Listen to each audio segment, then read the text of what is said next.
점수에 도움이 되십니다. 근데 어차피 하다 보면 시험에 나오는 핵심되는 단어가 있거든요. 그걸 계속 반복해 나가시면 충분하지 않나 싶습니다. 예, 이번 시간 57페이지 잠깐 보십니다. 요약집입니다. 3번 찾으셨죠? 지정권자는 환지 방식의 개발 계획 수립하거나 변경하려면 환지 방식이 적용되는 면적, 국공유지 포함한다, 제외시킨다. 포함합니다. 우리가 국토계획법에서는 국공유지가 다 빠졌는데 개발법에서는 딱 하나 빼고는 다 포함시킵니다. 국공유지 포함한다라는 것만 기억하시고 국토계획법에서는 국공유지 제외시켰지만 개발법만큼은 국공유지 포함합니다. 하나 이해하실 것은 도시개발구역 한가운데 군청이나 면사무소가 존재하면 이분들도 환지 방식 사업 시행할 때 환지 받아야 되죠. 그래서 국공유지를 포함시키게 됩니다. 취지는 이해하시겠습니까? 면적 3분의 2 이상 그리고 토지 소유자 총수 2분의 1 이상의 동의 받아야 된다. 다만 국가지방자산체 줄쳐놓습니다. 토지 소유자 동의 받을 필요 없다. 우리가 또 하나 기억하실 것이 있습니다. 국토의 계획 및 이용에 관한 법률에서는 국가지방자산체, 정부 투자기관 그리고 지방공사가 뭔가를 하게 되면 토지 소유자 동의 생략했었는데 개발법에서는 여기만큼은 국가지방자치단체의 경우에만 토지 소유자 동의 생략하고 지방공사나 정부 투자기관이 개발사업하게 되면 토지 소유자 동의 받아야 됩니다. 그래서 국가지방자치단체에 대해서만 예외 인정한다라는 것을 확인해 놓습니다. 그래서 자주 시험에 나오는 것이 지방공사가 시행자인 경우 환지 방식이 적용되는 개발계획 수립 시에 토지 소유자 동의 받아야 된다라고 하면 맞습니다. 지방공사, 주택공사일 때는 국가지방자치단체일 때만 동의 생략한다라는 것 확인해 놓습니다. 그리고 한 장 넘기시면 58페이지입니다. 도시개발구역의 지정권자는 원칙 시도의사 대도시장이고 니은 국장 사시였죠. 1번 국가가 도시개발 사업 실시할 필요가 있는 경우 국가 추천놓습니다. 2번 3번 묶어놓습니다. 관계 중앙행정기관장이 요청하는 경우 요청 동그래 놓습니다. 공공기관장, 정부 출연기관장이 30만 제곱미터 이상으로 국가계획과 밀접한 관련 있는 도시개발구역의 지정을 제한하는 경우 제한 동그라미 해놓습니다. 그러면 우리가 하나 이해하실 것이 있습니다. 요청은 행정청이 다른 행정청에 부탁하는 것을 말하고 제한은 행정청 아닌 자가 행정청에게 부탁하는 법률 용어인데 특별히 3과 관련되어서는 혁신도시 기억나시죠? 혁신도시는 정부 투자기관을 지방에 이전시키는 사업으로서 국가계획과 밀접한 관련이 있습니다. 그리고 도시가 사업하는 장소의 면적이 얼마? 30만 제곱미터 이상이면 몇 명 살 수 있습니까? 만 명 살 수 있습니다. 그 만 명 살 수 있는 혁신도시 만들 때 이 경우는 국토교통부 장관이 도시개발구역을 지정할 수 있는 겁니다. 그리고 4번입니다. 도시화 사업이 필요하다 인정하는 지역이 둘 이상의 시도, 대도시에 걸치는 경우로서 협의가 성립되지 아니하는 경우 그래서 둘 이상부터 성립되지 아니하는 경우까지 가로해 놓습니다.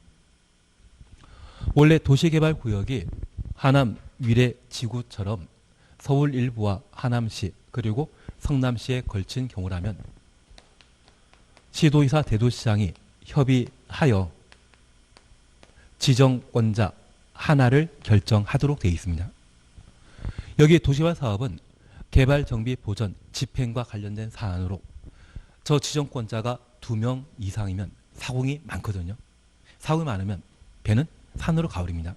그래서 이 도시개발 사업이 둘 이상의 시도, 대도시에 걸쳐 사업하게 되면 협의하여 지정권자를 열어둔다, 딱 하나 둔다. 딱 하나 두도록 되어 있습니다. 그런데 이 도시개발 사업에 관할 관청이 되게 되면 돈 되는 게 참 많거든요. 남에게 양보한다? 자기가 꼭 하고자 한다. 자기가 꼭 하고자 합니다. 그래서 협의가 불성립하는 경우라면 국장이 도시개발구역을 지정할 수 있습니다. 취지 조금 이해되시겠습니까?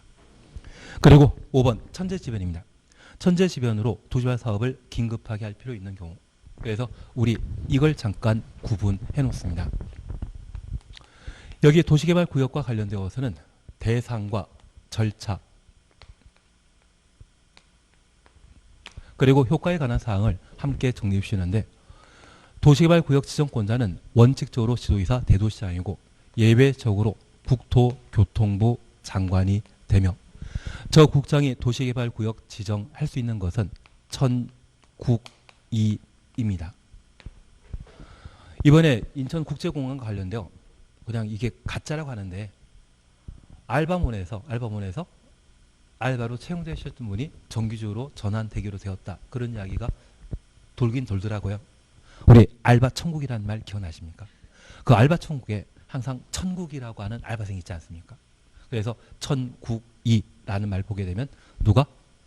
국토교통부 장관이 도시개발구역 지정권자인데, 천재지변으로 긴급한 도시개발 사업 시행하는 경우, 국가가 도시개발 사업 시행하는 경우, 그리고 둘 이상의 시도 대도시에 걸친 경우로서 협의가 이루어지지 아니한 경우는 국토교통부 장관이 도시개발구역을 지정할 수 있다. 전국이입니다. 그리고 중앙행정기관장이 요청하는 경우, 하나 이해하실 것이 있습니다. 현재 도시개발구역의 지정권자는 원칙적인 지정권자가 시도의사, 대도시장입니다.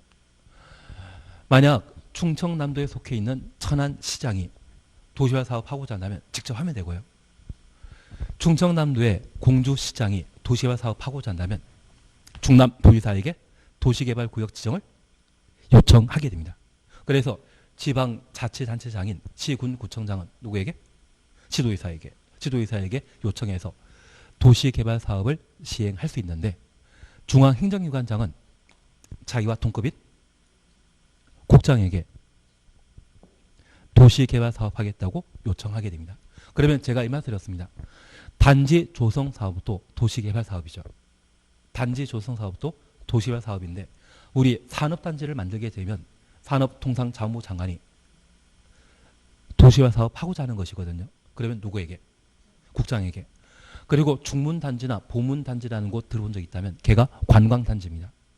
문화체육관광부 장관이 관광단지 만들고자 도시개발 사업하고자 한다면 누구에게? 국장에게 요청해서 국토교통부 장관이 도시개발구역을 지정할 수 있습니다. 그리고 공공기관장은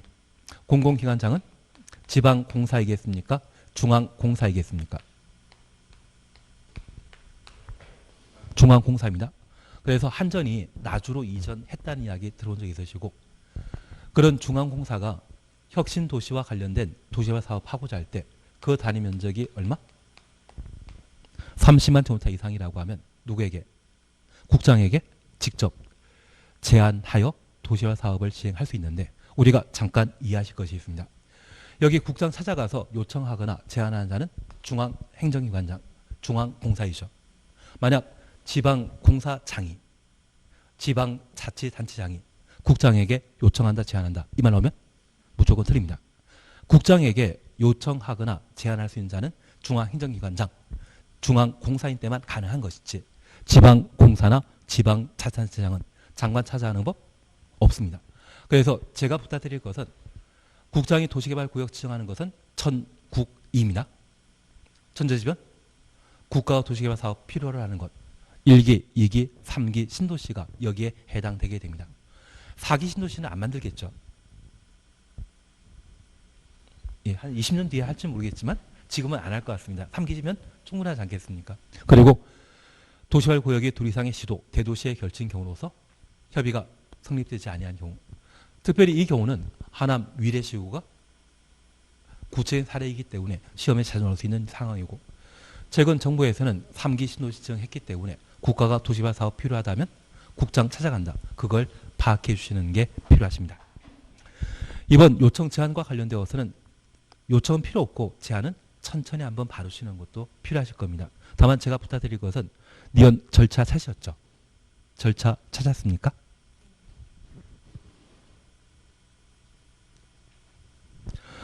토지 소유자, 도시화 사업 시행할 수 있는 자, 토지 소유자부터 도시화 사업 시행할 수 있는 자까지 가로해 놓으시고 얘를 민간이라 해줍니다.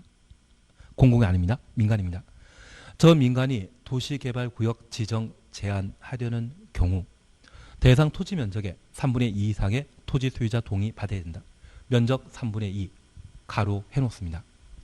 개발법에서는 면적 3분의 2, 총수 2분의 1이 나와야 되는데 우리 이걸 하나 기억해 놓습니다. 나는 제한이란 말 보게 되면 도시군 관리계획의 입안 제한 기억난다? 기, 지, 산, 대. 기는 면적 5분의 4, 지산대는 면적 3분의 2. 그래서 제한과 관련되어서는 토지 소유자의 총수 동의가 아니라 면적 3분의 2. 그래서 개발법상 통상적인 동의 요건은 면적 3분의 2, 총수 2분의 1 나와야 되는데 도시개발구역 지정 제한 시에는 국토계획법에 도시군관리계획 입안 제한 기억하시면서 이때는 총수 필요 없이 면적 3분의 2 이상의 동의 받아 제한할 수 있다. 그렇게만 구분해 놓습니다. 그리고 마지막 우리 봐주실 것이 있습니다. 옆에 페이지 58페이지에 동그라미 기억 제한 찾으셨죠. 그리고 갑은 잠깐 살펴보시면 국가 지방자치단체 조합은 제외한다. 확인되시겠습니까? 국가 지방자치단체 주셔놓으시고 조합 동그라미 놓습니다. 하나 이해해 주실 것이 있습니다. 여기 도시개발구역 지정 제한과 관련되어서는 행정청이 한다, 비행정청이 한다.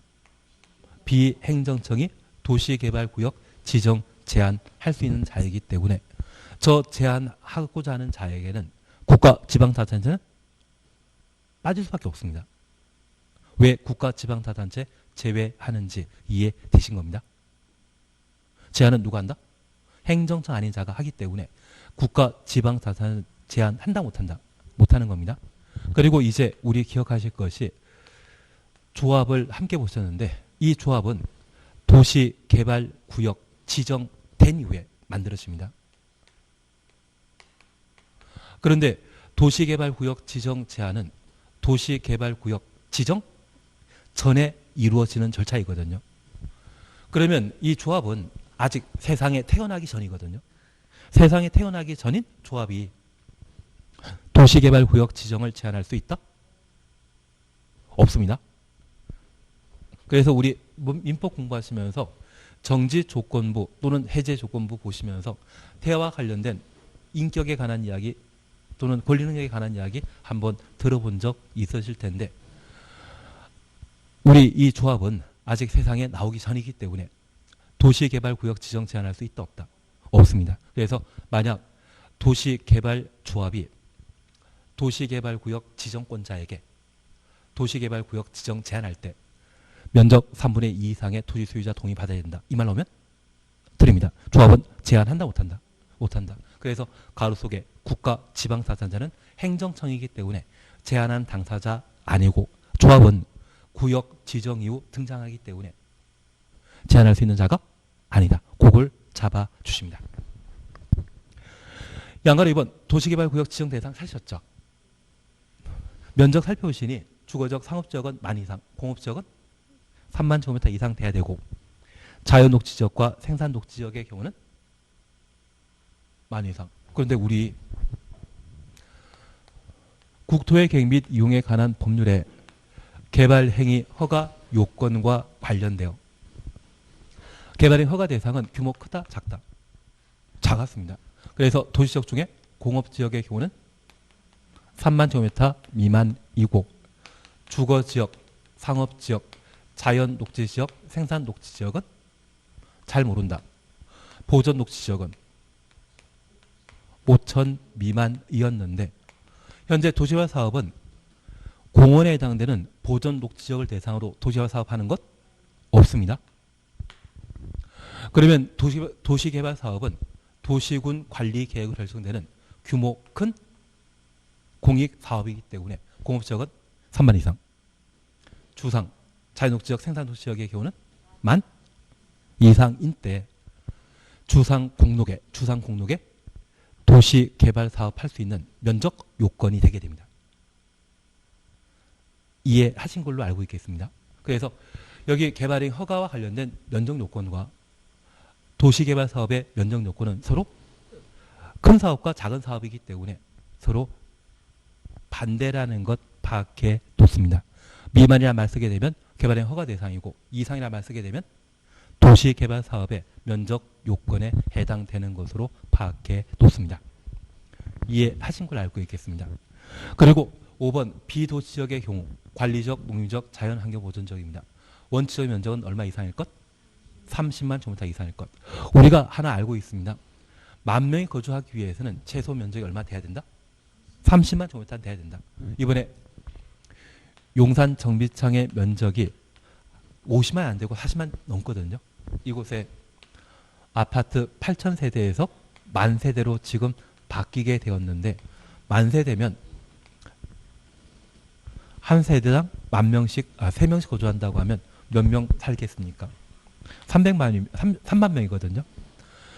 3만 명이 40만 제곱미터에 거주하게 되면 기반설 충분하다, 부족해집니다.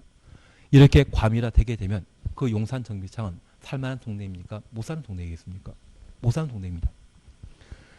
이걸 애초에 재개발, 재건축 사업할 때 그때도 그냥 원하는 대로 해줬으면 강남 살기 좋다는 이야기가 안 나왔을 겁니다. 집값 절대 안 올라갑니다. 이번 정권 초기 때 아마 강남의 아파트 가격이 4천만 원 초과하는 분양가격 책정되었을 때 대책 마련한답시고 여러 가지 대책 마련하기 시작했거든요. 그리고 22번째 대책 마련했는데 지금 강남 쪽의 아파트 분양 가격은 4천이 아니라 지금은 거의 억 단위거든요. 아예 대책 마련 안 하고 그냥 내버려뒀으면 아마 제 생각에는 이렇게까지 가격이 올라갈 일은 없지 않을까 싶습니다. 그래서 하여튼 우리는 결론은 30만 제곱미터일 때 몇 명 거주할 수 있다? 10,000명 거주한다라는 것 구분만 해놓으시고 나중에 집값 안정시키기 위해서는 공급 많이 푸는 게 낫습니다. 그리고 재건축 재개발 통해 가지고 공급 물량 많아지게 되면 그만큼 세금만 잘 걷으면 되거든요. 조만간 세종시도 종부세 부과대상 많아질 것 같은데. 제 친구는 작년까지 한 320만 원인가 세금 냈었는데 이번에는 500 넘을 것 같다고 이야기하더라고요. 그래서 부럽다 하니까 하는 이야기가 월급 다 한 달 메꿔 놓으면 뭐 먹고 사느냐고 말하던데요. 그리고 자기가 원해서 가격 올라간 거 다니라고 하던데. 괜한 이야기 드렸습니다. 그래서 우리 잠깐 면적과 관련되어서는 그렇게만 구분하시는데 제가 부탁드리는 것은 공업종 얼마? 3만. 관농자의 경우는 얼마?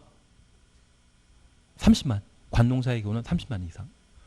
여기 관농자의 경우는 새로 도시 만들고자 한다면 충분한 기반시설 설치가 필요하기 때문에 얼마? 30만 제곱미터 내야 된다. 그래서 3만과 30만 뺀 나머지는 만. 그리고 개발이라는 말 찾았습니다. 자연녹지지역, 생산녹지지역, 도시지역, 외지역, 자연녹지지역부터 도시지역, 외지역까지 가로 해놓습니다. 개발 용도이다, 비개발 용도이다. 비개발 용도입니다. 도시개발구역 지정하는 경우 광역도시계획, 도시군 기본계획에서 개발 가능한 용도, 개발 동그래 놓습니다. 지정된 경우에만 국장이 정하는 기준에 따라 지정하고 2번입니다. 광역도시계획, 도시군 기본계획에 수립되지 아니한 경우 아니한 추천없습니다. 자연녹지지역 및 계획관리지역에서만 도시개발구역 지정할 수 있다. 자연녹지지역과 계획관리지역 가로 해놓습니다. 그리고 예외 찾으셨죠. 1번 취락지구, 개발진흥지구 각각 추천없습니다. 지구 단위 계획구역 추천없습니다. 그리고 국가균형발전 추천없습니다. 이제 이걸 잠깐 확인해 놓습니다. 방금 우리는 도시개발구역 지정 대상에 관한 내용을 함께 보셨는데 면적과 관련된 요건에 대해서는 올해 시험권이 아닙니다. 그런데 우리가 잠깐 이해하실 것이 있습니다. 저 도시개발구역을 지정하고자 한다면 일정한 요건을 충족해야 되는데 도시개발 사업 시행하게 되면 단순히 많은 사람들이 거주하는 신도시 만드는 게 아니라 살기 좋은 도시 만들어줘야 되거든요. 그래서 품격 있는 도시가 만들어져야 됩니다. 그 품격 있는 도시가 만들어지기 위해서는 충분한 기반설이 갖춰져야 되거든요. 그래서 일정한 면적 이상 확보하도록 되어 있는데 특별히 공업지역의 경우는 얼마? 3만 제곱미터 이상 돼야 되고 관농자의 경우에는 30만 제곱미터 이상 돼야 되며 여기에 속하지 않는다고 하면 주거적, 상업적, 자연녹지역, 생산녹지역의 경우는 만 이상일 것. 그리고 이런 도시개발 사업을 시행하고자 한다면 개발 사업이 가능해야 됩니다. 그래서 주거지역, 상업지역, 공업지역의 경우에는 도시군 관리계획으로 이미 개발 용도, 시가 용도로 지정했기 때문에 각종 계획 관계없이 도시개발구역을 지정할 수 있습니다. 반면 녹간농자의 경우에는 개발 용도이다, 비개발 용도이다. 비개발 용도입니다. 그런데 우리가 도시군 기본계획 또는 광역도시계획이라는 말을 한번 공부하셨는데 여기 도시군 기본계획에 현재 일정한 행정관할 구역 속에 20만 정도가 살고 있는 시가지가 있습니다. 그리고 저 20만이 도시개발구역 전체 면적 중에 20%의 옹기종기 잘 모여 살고 있는데 이곳에 대규모 산업단지 개발 사업이 이루어지거나 또는 대학이 몇 군데 만들어지게 되면 인구 늘어날 수 있거든요. 그래서 현재 시가 조성되어 있는 곳에 새로 늘어난 인구를 수용하지 못할 상황이라고 하면 다음 개발 예정지를 정해 놓고 있습니다. 그래서 서울 같은 경우는 이미 개발 사업이 다 끝났기 때문에 더 이상 뭐 할 게 없는데요. 나는 성남 관심이 있다? 과천. 예, 서울 빼고 경기도에서 투자 1순위는 어디다? 과천. 과천은 강남 3구 중에 서초구와 동급입니다. 강남과 서초 중에 더 투자 가치가 높은 곳은 아무 생각 없다. 그냥 강남이고 그 다음이 서초인데 과천도 서울 서초급으로 취급하고 있거든요. 그리고 그 다음에 투자 가치 있는 곳이 있다고 하면 성남 광명시입니다. 대신 일산 같은 경우에는 20년 전에 만들어졌기 때문에 지금 아니지만 더 일산 바로 밑에 지금 창릉지구라고 하는 곳이 있거든요. 그 창릉지구 바로 옆에 어디입니까? 수색, 상암동. 이번에 아파트 분양하는데 엄청 많이 모였다던데요. 경찰 추산 1,500명 모여 있고 주최 측에서는 5,000명 모여가지고 분양받겠다고 청약 신청했다 하던데요. 그러면 아마 400대 1 정도 될 것 같은데. 분양받으면 바로 5억 시세 차익이 있다고 해서 줄 다 기다리셨다고 하던데요. 그래서 그 수색 상암동 바로 옆이 창릉지구입니다. 그래서 그 창릉지구도 괜찮은 상황입니다. 근데 대한민국 모든 도시에는 도시군 기본계획 있지 않겠습니까? 그래서 그냥 저는 성남 이야기 드리겠습니다. 여기 성남 같은 경우는 성남 비행장만 옮겨가게 되면 참 땡큐인데 비행장 옮겨갈 일 없습니다. 왜? 청와대가 안 가면. 대신 청와대가 진짜 내려오면 성남 비행장 필요 없어집니다. 그러면 성남 전역에 걸쳐있는 고도지구 쫙 풀리면서 고등동 주변도 개발사업 예정지가 될 수 있거든요. 그래서 성남 같은 경우는 뭐 분당 신도시 바로 옆에 판교 있고 판교 바로 밑에 대장지구 있는데 이런 개발 사업이 모두 완료되게 되면 차기 개발 예정지로 뭐 성남 비행장 진짜 이전되게 되면 고등동 일대를 개발 사업하게 될 겁니다. 이쪽이라면 세곡동이나 애곡동에 좀 가까운 곳이거든요. 그러면 기존 시가지에 지금 성남 인구가 100만인데 120만, 130만 늘어나게 되면 기존 개발된 시가지에 30만을 수용하기 곤란하지 않겠습니까? 다음 개발 예정지가 도시군 기본계획에 정해져 있거든요. 어디에 지정하겠습니까? 다음 개발 예정지는 녹간농자예요. 그래서 광역도시계획과 도시군 기본계획에서 다음 개발 예정지가 지정된 곳이라면 도시개발구역으로 지정할 수 있고 이 광역도시계획, 도시군 기본계획 아무리 지어봐도 아무것도 없습니다. 그러한 곳이라면 녹간농자 중에 어디에만 우리 자개생이란 말 기억나십니까? 자개. 생은 여기에 들어가는 거 아닙니다. 자연녹지역과 어디만? 계획관리지역만. 그래서 내가 도시개발 사업을 통해 도시개발 사업, 디벨로프 통해 부동산 개발 통해 돈을 벌겠다고 하면 자연녹지역이나 특히 계획관리지역은 놓치시면 안 됩니다. 우리가 지금까지 공부하시면서 비도시 지역 중에 지구 단위 계획구역 지정할 수 있는 용도지역은 어디? 계획관리지역. 용도지구는 어디? 개발진흥지구. 그래서 광역도시계획과 도시군 기본계획 수립이 아예 없는 곳이라면 어디에만? 자연녹지지역과 계획관리지역만 도시개발구역으로 지정할 수 있습니다. 그런데 이런 요건 충족하고자 한다면 면적 요건과 용도지역 개발 여부에 대한 두 가지 요건을 동시에 충족해야만 도시개발구역 지정할 수 있는데 이러한 요건을 적용하지 않는 곳이 있습니다. 우리 술 먹으면 취하시는 분이 있거든요. 개가 되는 분이 계시더라고요. 그래서 취, 개, 지, 개, 돼지. 그리고 집에 갈 때 균형 잡아 잘 돌아가시는 분들이 계십니다. 그래서 취, 개, 지, 뭐? 균형. 그래서 취락지구, 개발진흥지구, 지구 단위 계획구역, 국가균형 발전 이 네 가지 경우에는 면적, 개발 여부 관계없이 도시개발구역으로 지정할 수 있습니다. 그러면 첫 번째 우리 이해하실 것이 있습니다. 여기 취락지구와 관련되어 자연 취락지구 또는 집단 취락지구가 있는데 이 자연 취락지구와 집단 취락지구에는 10,000명 거주합니까? 한 10명, 20명 거주합니까? 그냥 100명 거주한다고 하겠습니다. 100명. 그러면 이 도시개발구역 지정하고자 한다면 무조건 녹간농자의 도시개발구역 지정하고자 한다면 무조건 면적 얼마 될 것? 관농자라면 30만. 그러면 이 30만은 10,000명 거주하는 곳인데 100명 사는 자연 취락 지구에 도시개발구역을 30만 지정하게 되면 말 된다 안 된다? 말도 안 됩니다. 그래서 이런 경우는 면적 요건 관계없이 도시개발구역 지정할 수 있는 것이고요. 그리고 개발진흥지구란 말 기억나시겠습니까?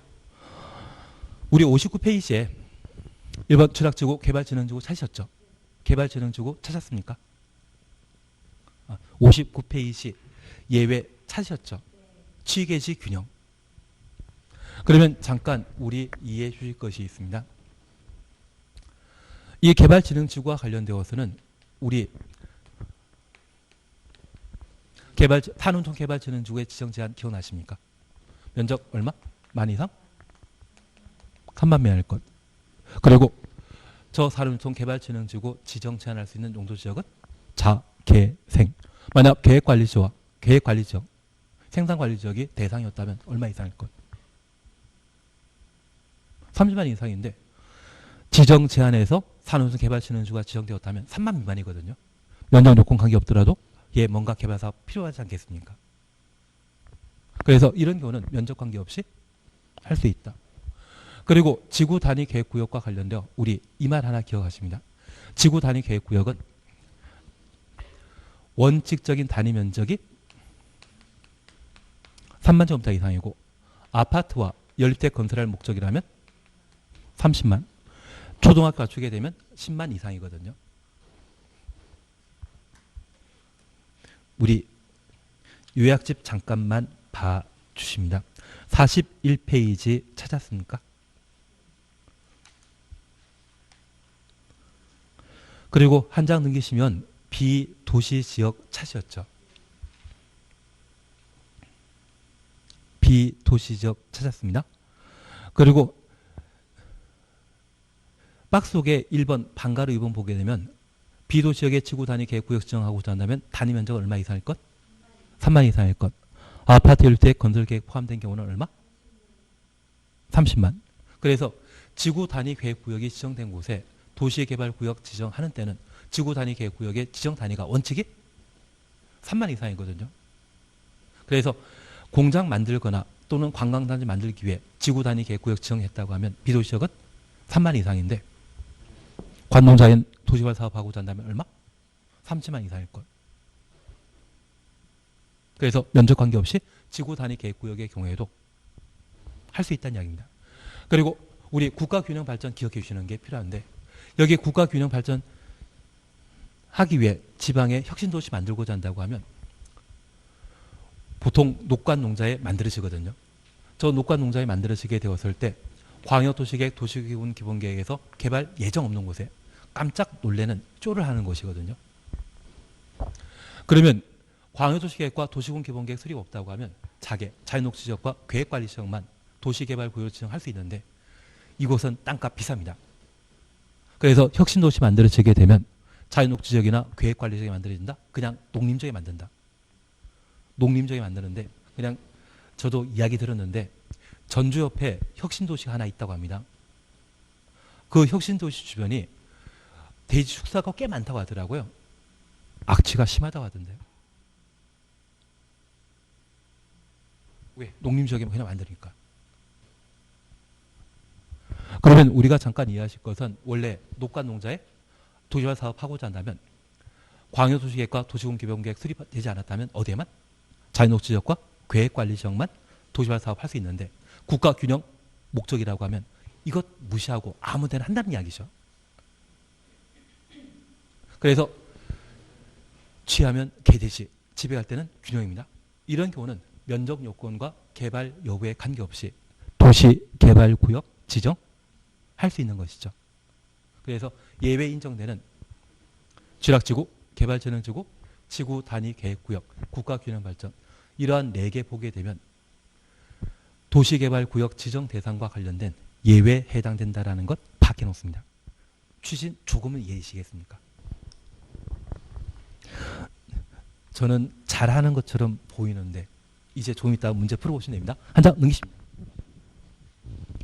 60페이지 보시게 되면 분할, 결합이란 말 찾으셨는데 우리 니은 요건만 봐놓습니다. 지정권자는 도시개발구역을 2 이상 사업시행지구로 분할할 수 있고 한 줄 밑에 각각 10,000제곱미터 이상일 것. 각각 10,000제곱미터 이상 추천없습니다. 그리고 나버립니다.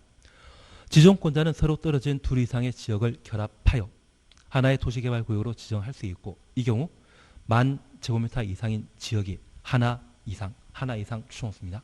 포함된 경우로 한다. 그러면 제가 이 말씀 하나 드리겠습니다. 도시, 군, 계획 사업은 시설사업과 개발사업, 정비사업 세 가지 나누는데 분할 방식과 결합 방식, 통합이란 말이 있습니다. 시설사업의 경우는 분할만 가능하고 나머지 안 됩니다. 개발사업의 경우는 분할과 결합 가능합니다. 그러면 이 분할이라고 하는 것은 원래 하나의 개발사업 해야 되는데 신속하게 개발사업하고자 1공구, 2공구 나누는 경우 있거든요. 그게 뭐다? 분할입니다. 반면 결합이라고 하는 것은 서로 떨어져 있는 2 장소를 묶어서 동시에 개발하는 경우입니다. 남양주에 왕숙지구라는 곳이 있거든요. 그 왕숙지구는 왕숙 1구역과 왕숙 2구역이 있습니다. 왕숙 1구역의 경우는 왕숙천 주변에 해당되는 것으로 다양한 개발 사업이 예정되어 있습니다. 그리고 북쪽에는 별내 신도시 있고요. 남쪽에는 다산 신도시라는 곳이 있습니다. 별내 신도시에 거주하는 인구가 거의 10만에서 15만 정도이거든요. 그리고 다산 신도시에 거주하는 인구가 5만에서 10만 정도 됩니다. 그리고 왕숙 신도시 만들어지게 되면 여기에서 20만 정도 거주할 거거든요. 이게 서로 묶여 있습니다. 그러면 총 얼마이다? 그냥 여기 15만, 여기 5만, 여기 20만 하면 이것만 40만. 계획은 40만으로 돼 있는데 실제 해보다 보면 50만, 60만 돼버리거든요. 세종시 인구보다 많다 적다. 많은 상태입니다. 그래서 아마 분당 또는 판교 신도시보다 더 규모 큰 곳이 별내, 왕숙, 다산, 신도시일 겁니다. 그리고 재미있는 게 이제 얘는 시간 다 돼가 재개발, 재건축할 상황이고요. 얘는 요즘 만들어놨거든요. 얘는 앞으로 5년, 6년 뒤에 또 만들어질 곳입니다. 중개업할 때 돌아가면서 하시면 딱 좋을 것 같아요. 여기에서 하면 분양권 전매하시고 분양권 전매되면 하고 괜한 얘기 들었습니다. 그러면 왕숙 1지구는 이렇게 개발하는데 왕숙 2지구는 이곳에 대형 건축물의 경우는 조각상 하나씩 만드는 거 보신 적이 있죠. 그래서 이쪽에 공원 용지를 쭉 만든다고 합니다. 그래서 왕숙 2지구가 공원 용지로 조성되게 되면 왕숙 2지구 바로 옆에 땅에 내가 집을 하나 지어놓게 되면 창문을 열면 10,000평, 50,000평 정도의 공원이 쫙 펼쳐져 있습니다. 보기 좋지 않겠습니까? 돈만 있으면 주변 땅을 사가지고 펜션을 만들든지 아니면 전원 주택 하나 만들면 분양 잘 될 것 같은데. 그래서 멀리 떨어져 있는 두 곳을 묶어서 개발 사업하는 것을 뭐라 한다? 결합 방식이라 표현합니다. 다만 이제 우리가 결론 잡아주실 것은 분할하게 되면 각각 분할된 각각의 면적은 얼마 이상일 것? 만 이상. 만 미만은 개발행 허가 대상 토규모이죠. 만 이상일 때만 도시개발 사업이건 정비 사업이건 시설 사업이 될 수 있는 겁니다. 만 이상이면 크다 작다? 크다. 그리고 결합 방식의 경우는 둘 중에 하나만 만 이상일 것. 그래서 제가 부탁드릴 것은 분할이란 말 보게 되면 각각 만 이상, 결합이란 말 보게 되면 하나 이상이 만 이상. 그거 챙길 수 있겠습니까? 어려운 이야기 들었나 봅니다. 그걸 봐주시는 게 필요합니다. 절차에 대해서는 무시해버립니다. 그리고 우리 도시개발구역 지정 절차 양가서 한번 찾으셨죠? 주민 의견 청취 100만 제곱미터 이상의 경우는 공단청사 거친 후 뭐해라? 공청회 관계 행정기관장에 협의해서 도시개발구역의 면적이 얼마? 100만 이상의 경우는 누구랑 협의해라? 국장과 협의해라. 그래서 옆에 페이지에 이번 주민 의견 청취와 관련되어 니은번 눈에 익혀놓는 겁니다. 100만 이상일 때는 공람 절차 거친 후 공청회 지시할 것. 그리고 3번 협의 심의와 관련되어 니은 찾으셨죠. 100만 이상일 때는 국장과 협의할 것. 확인되시겠습니까? 그리고 도시개발구역 지정되게 되면 동그라미 1번입니다. 도시개발구역이 지정 고시된 경우 61페이지 밑에서 두 번째 줄입니다. 도시개발구역은 도시지역과 지구단위계획구역으로 결정 고유된 것으로 본다. 지구단위계획구역 추천없습니다. 계획은 의제된다 안 된다? 지구단위계획은 실시계획 내용이기 때문에 저 실시계획을 지정권자에게 인가받게 되면 그때 지구단위계획이 의제됩니다. 구역 지정 당시에는 지구단위계획구역만 의제되고 계획은 의제되는 거 아닙니다. 그래서 만약 도시개발구역이 지정되면 도시적, 지구단위계획구역, 지구단위계획이 결정된 것으로 본다. 지구단위계획은 결정된 사항 아닙니다. 지구단위계획은 어디 내용이다? 개발계획의 내용이다? 실시계획 내용이다. 실시계획 내용이지. 실시계획 내용이지. 1단계에서는 지구단위계획 나오는 것 아닙니다. 도시개발구역이 지정되게 되면 도시지역 및 지구단위계획구역으로 지정된 것으로 본다. 의제에 관한 사항 도시지역과 지구단위계획구역만 의제하는 겁니다. 단서를 보십니다. 다만 도시지역 외 지역에 지정된 도시지역 외 지역 추천 없습니다. 도시지역 외 지역 추천 없습니다. 지구단위계획구역 및 취락지구로 지정된 지역의 경우는 그러하지 아니하다.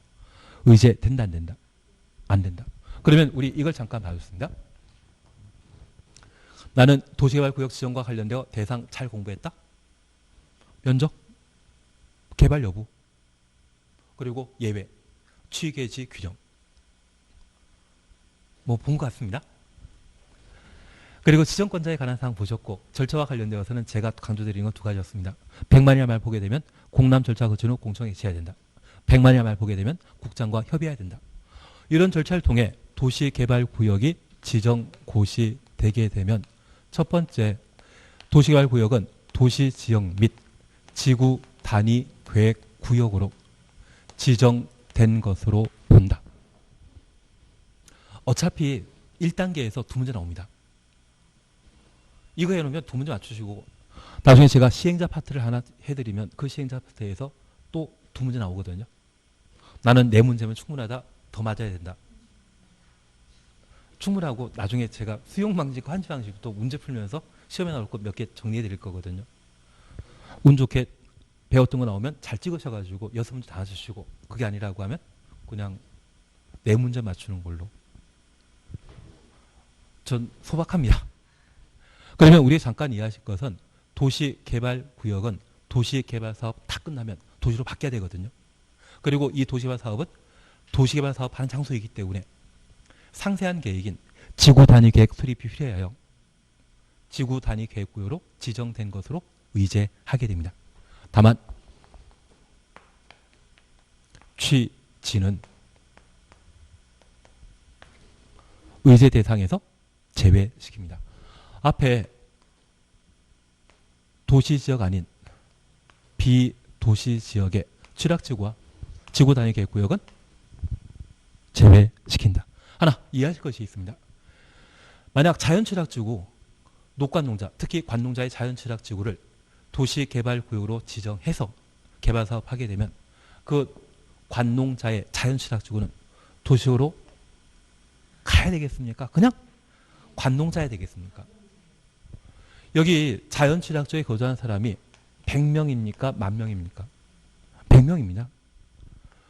그래서 자연취락지구의 전기, 수도, 주차장, 도로 등의 시설 정비할 목적으로 자연취락지구의 도시개발구역 지정할 수 있거든요.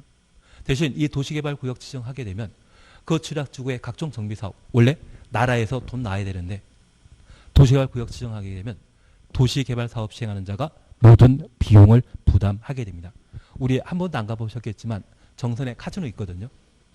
그 정선 카지노 인허가 받으면서 강원도나 주변의 도시에 또는 칠약에 다양한 정비 기반 시설 설치해 주는 것이 이 카지노의 인허가 조건이었습니다. 그러면 이 카지노에서 돈 번 것으로 시골 마을을 현대화시키는 도시개발 사업 하게 되면 그 비용은 카지노에서 부담한다, 나라에서 부담한다. 카지노에서 부담하라고 이 자연취락지구를 도시개발구역으로 지정할 수 있거든요. 그런 경우라면 도시적으로 바뀌는 것 아니겠죠. 그리고 두 번째입니다. 비도시지역의 지구 단위 계획구역 지정하면 우리가 잠깐 이해해 줄 것이 있습니다. 계획관리지역이 지구 단위 계획구역 지정할 수 있는 대상이죠. 그 계획관리지역에 아파트 개발하기 위해 지구 단위 계획구역 지정했다고 하면 걔는 계속 계획관리 남아있는다? 끝나고 도시지역으로 바뀐다? 그냥 계획관리지역입니다. 그냥 시골에 그냥 계획관리지역입니다. 아파트 개발 사업만 단락 목적으로 합니다. 그래서 가끔 서울이나 또는 성남시가 경기도에 도로나 초등학교 단락 하나 만들어 놓고 아파트 단지가 만들어져 있는 경우 있거든요. 그게 그냥 관농자, 특히 계획관리지역에 남아있는 것이지 그냥 아파트 개발을 목적이라면 이 자체가 도시로 바뀌는 건 아니거든요. 그래서 제가 부탁드리는 것은 비도시지역의 취락지구, 지구 단위 계획 구역이 도시개발구역으로 지정되더라도 얘는 그냥 비도시로 남아있는 것이지 도시로 바뀐다? 안 바뀐다? 안 바뀐다. 그거 잡아주시는 게 필요하십니다. 졸리긴 졸리지만 취지 저렇게만 한번 봐주시는 게 필요합니다. 마지막으로 이번 도시개발구역의 지정에 하셨죠. 도시개발구역 지정은 다음 규정된 날, 다음 날 추정했습니다. 해제된 것으로 본다. 1번입니다. 구역 지정 고유된 날부터 3년 되는 날까지 실시에 인가 신청하지 아니한 경우 3년 되는 다음 날. 다음 날은 위에 있습니다. 해제된 것으로 보고 도시개발 사업이 완료 공고일. 환지 방식의 경우는 환지 처분 공고일 다음 날. 해제된 것으로 봅니다. 그리고 나버립니다. 도시개발구역 지정 후 개발계획 수립하는 경우 구역 지정 후 개발계획 수립하는 것은 예외이죠. 구역 지정 고유된 날부터 2년 이내 개발계획 수립하지 아니하는 경우는 2년 되는 날 다음 날 해제된 것을 보며 단위 면적이 330만 제곱미터 이상의 경우는 몇 년? 5년. 330만은 5년입니다. 그리고 2번입니다. 개발계획 수립 고유된 날부터 3년 되는 날까지 실시에 인가 신청하지 아니하는 경우에는 3년 되는 다음 날 해제되고 단위 면적이 330만 제곱미터 이상의 경우는 5년입니다. 그리고 해제 효과 찾으셨죠. 도시개발구역 지정이 해제된 경우 한 줄 밑에 각각 환원되거나 폐지된 것으로 본다. 환원에 관한 문제 있습니다. 다만 공사 완료 추정했습니다. 해제된 경우는 환원된 것으로 보지 아니한다. 그것 확인해 주시는 게 필요합니다. 그러면 이제 이걸 잠깐 봐놓습니다. 도시개발구역은 개발 사업이 예정되어 있는 곳으로서 두 가지 방법으로 도시개발구역은 해제됩니다. 개발 사업이 완료되는 것과 개발 사업이 미완성되는 경우입니다. 그런데 이 도시화 사업은 크게 수용 방식과 환지 방식으로 도시개발 사업을 시행하게 됩니다. 혼용 방식이 있지만 그 혼용 방식은 수용 방식의 특징과 환지 방식의 특징을 모두 정리하면 되는 것이거든요. 그러면 우리가 잠깐 이해해 주실 것이 있습니다. 만약 수용 방식으로 도시개발 사업을 시행하게 되면 구역 지정하면 구역 지정까지가 1단계입니다. 그리고 2단계는 시행자가 실시계획 작성해서 지정권자에게 인가받고 고시하면 이제 3단계인 도시개발 사업에 착수하게 됩니다. 만약 수용 방식 사업 하게 되면 개발 사업 모두 완료되었을 때 공사 완료 공고하면 공사 완료 공고한 날까지가 도시개발 사업 기간이고요. 다음 날에는 도시개발 구역 지정이 해제되게 됩니다. 그러면 공사 완료 공고가 오늘 7월 7일이면 24시 되는 때가 공사 완료 공고하는 날이고요. 다음 날은 28일 0시이거든요. 그래서 수용 방식이라면 개발 사업이 완료되었다고 하면 공사 완료 공고 다음 날 해제되는 것으로 봅니다. 그리고 환지 방식의 경우에는 이 환지는 도시개발구역 투지 소유자에게 사후 현물 보상 방식으로 지급하는 땅을 환지랍니다. 그래서 환지는 도시개발구역 지정 당시에 종전 토지가 개발사업 다 완료되게 되면 뭐가 된다? 환지가 되게 됩니다. 도시개발구역 지정 당시에는 여러 필지의 농경지였는데 저 도시개발구역 안에 구역 지정 이후 도로, 공원 등의 다양한 기반시설을 설치하게 되면 네모 반듯한 대지가 만들어지게 됩니다. 이 대지 중에 종전 토지 소유자에 돌려주는 땅을 뭐란다? 환지랍니다. 그래서 우리가 꼭 기억하실 것은 도시개발 사업과 관련된 감보율은 원칙으로 몇 %이다? 50%입니다. 50% 초과할 수 없습니다. 그래서 내가 종전에 200평 가지고 있다고 하면 개발 사업 다 끝나면 얼마가 받을 수 있다? 100평은 받아야 된다. 대신 토지 소유자가 원하면 감보율을 60%까지 올릴 수 있습니다. 얘는 원칙이다 예외이다. 토지 소유자 반반 나눠 먹는 건 괜찮지만 토지 소유자 지나치게 희생하는 것은 기분 나빠하지 않겠습니까? 그래서 얘는 예외에 해당되는 것으로 파악해 주십니다. 원칙은 얼마다? 50% 초과할 수 없다. 그래서 종전 도시개발구역의 전체 면적의 절반은 환지로 지급하게 되는데 여기 환지는 사후 현물 보상받는 땅을 뭐란다? 환지랍니다. 그러면 이 환지는 도시화 사업이 모두 완료되었을 때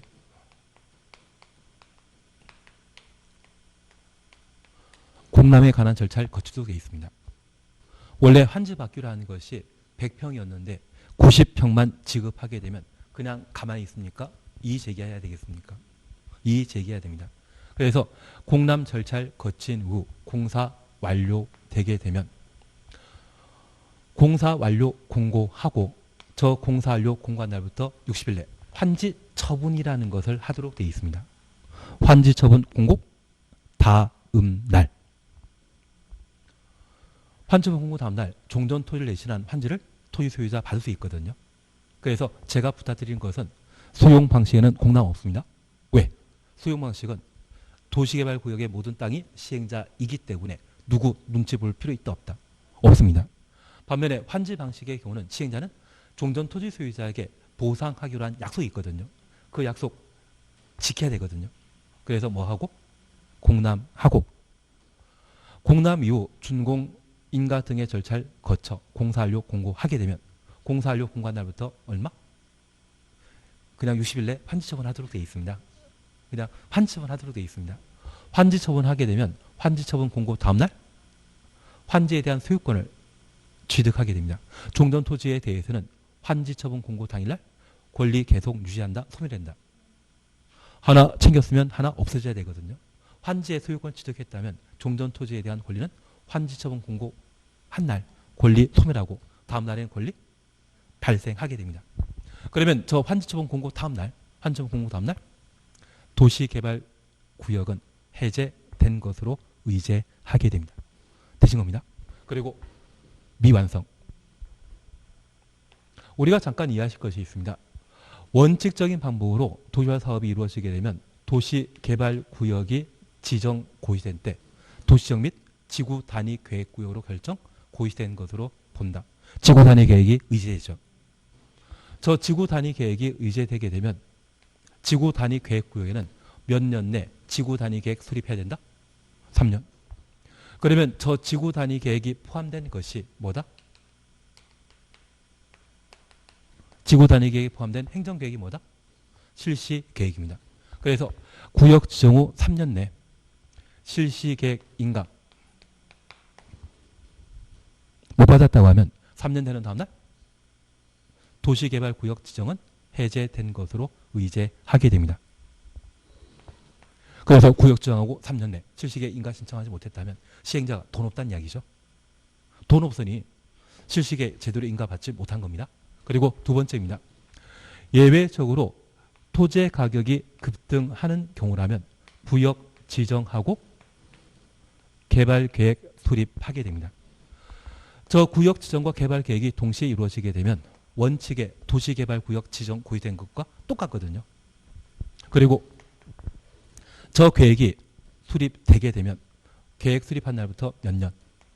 3년 내 실시계획 인가 신청해야 되는데 인가 받지 못했다고 하면 3년 되는 다음날 해제되고 구역 지정했으면 계획 빨리 수립해야 되죠. 몇 년?